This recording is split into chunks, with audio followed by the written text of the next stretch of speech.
اعوذ باللہ من الشیطان الرجیم بسم اللہ الرحمن الرحیم واللیل اذا یغشا والنہار اذا تجلی وما خلق الذکر والانثی۔ سورۃ اللیل مکی صورت ہے، سورۃ الاعلیٰ کے بعد نازل ہوئی ہے۔ نزول کے اعتبار سے 9 نمبر صورت ہے۔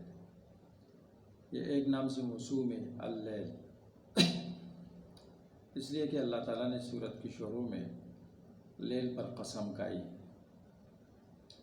اس صورت کا ربط پہلی صورت کے ساتھ۔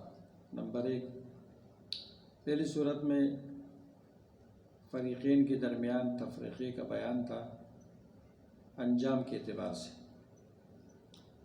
اور بدلے کے اعتبار سے۔ اس صورت میں فریقین کے درمیان فرق کا بیان ہے، عقیدے میں، اعمال میں، آثار میں۔ نمبر 2، پہلی صورت میں ان لوگوں کا ذکر تھا جو مال غیر شرعی مصارف میں خرچ کرتے ہیں۔ اس صورت میں ان لوگوں کا ذکر ہے جو شرعی طریقے پر مال خرچ کرتے ہیں، شرعی مصارف۔ نمبر 3، پہلی صورت میں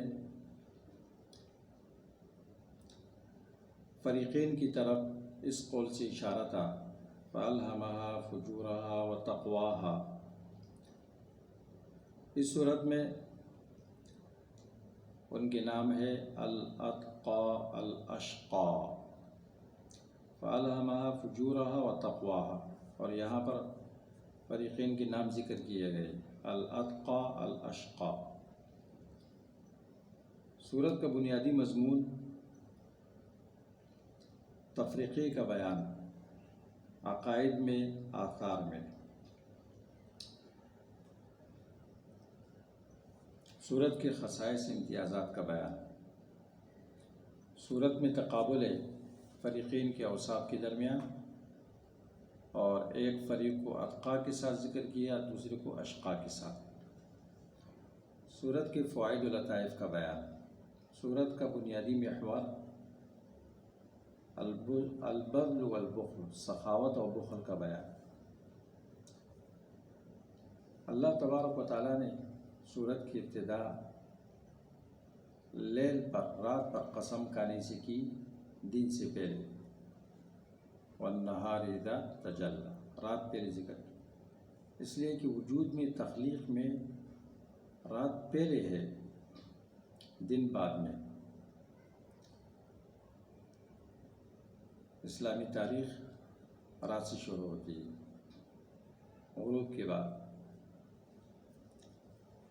مذکر کو، نارینہ کو اللہ نے عورت سے پہلے ذکر کیا، وما خلق الذکر والانثی، اس لیے کہ آدم علیہ السلام حوا علیہ السلام سے پہلے پیدا کیے گئے تھے، پہلے وجود میں آئے۔ تو رات اور دن، رات تخلیق میں، وجود میں پہلے ہے، ذکر اور انثیٰ سے۔ واللیل والنہار اسبق فی الخلق والوجود من الذکر والانثیٰ، رات اور دن تخلیق میں، وجود میں، نارینہ اور زنانہ کے وجود سے پہلے تھے۔ تخلیق کی اسی ترتیب کے اعتبار سے سورت میں ذکر کیا گیا ہے۔ آیت نمبر 5-7 میں اس بات کا بیان ہے کہ اگر انسان کچھ کرنا چاہتا ہے، ایک چیز کا طلبگار ہے، تو اس پر لازم ہے کہ اس کے اسباب بھی اختیار کرے۔ 8 نمبر سے لے کر 10 تک اس بات کا بیان ہے کہ انسان کسی چیز سے ڈرتا ہے، اس کے لیے لازمی ہے کہ اس چیز کے اسباب سے بھی اجتناب کرے۔ 11 نمبر آیت میں اس بات کا بیان ہے کہ بندہ گمان کرتا ہے، وہ چیز کہ بندہ گمان کرتا ہے کہ یہ میرے لیے بہت زیادہ نافع ہے اور میری طاقت کی بنیاد ہے،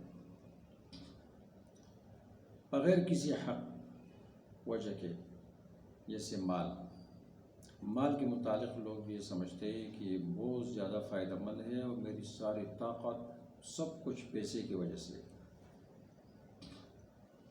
پیسے بچاتا ہے، روپیہ بچائیے کل کام آئے گا،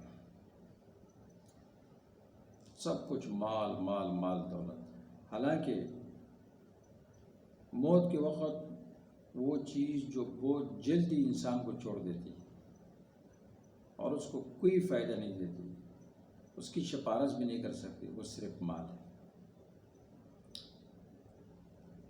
سورت کی یہ آیتیں ابوبکر صدیق رضی اللہ تعالیٰ عنہ کے بارے میں نازل ہوئی، جو ان غلاموں کو خریدتے تھے جن کو قریش عذاب دیتے۔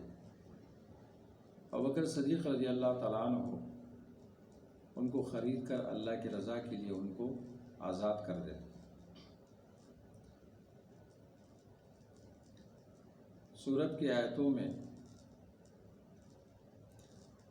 سعادت کے تمام اسباب جمع کیے گئے۔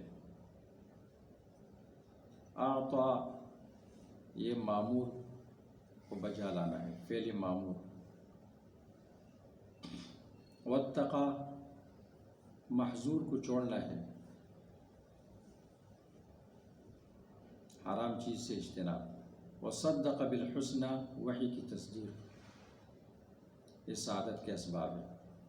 وَإِنَّ لَنَا لَلْآخِرَةَ وَالْأُولَى 13 نمبر ہے۔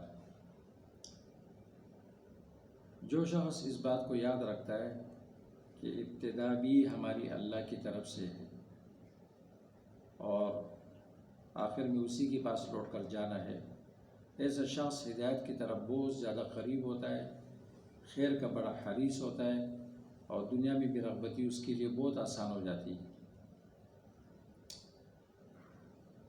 وَسَيُجَنَّبُهَا الْأَتْقَى الَّذِي يُؤْتِي مَالَهُ يَتَزَكَّى وَمَا لِأَحَدٍ عِندَهُ مِن نِّعْمَةٍ تُجْزَى إِلَّا ابْتِغَاءَ وَجْهِ رَبِّهِ الْأَعْلَى وَلَسَوْفَ يَرْضَى۔ 17 نمبر آیت سے لے کر آخری سورت تک یہ آیتیں ابوبکر صدیق رضی اللہ تعالیٰ عنہ کے بارے میں نازل ہوئی۔ وہ غلاموں کو اپنے مال سے خریدتا تھا، اللہ کے رضا کے لیے ان کو آزاد کرتا تھا۔ اللہ تبارک و تعالیٰ نے اس کا یہ عمل، اس کا ذکر خیر ہمیشہ کے لیے قرآن میں محفوظ رکھا اور اس کی تعریف کی، نیک عمل کی آثار ہوتے ہیں۔ ابوبکر صدیق رضی اللہ تعالیٰ عنہ الاتقا ہے۔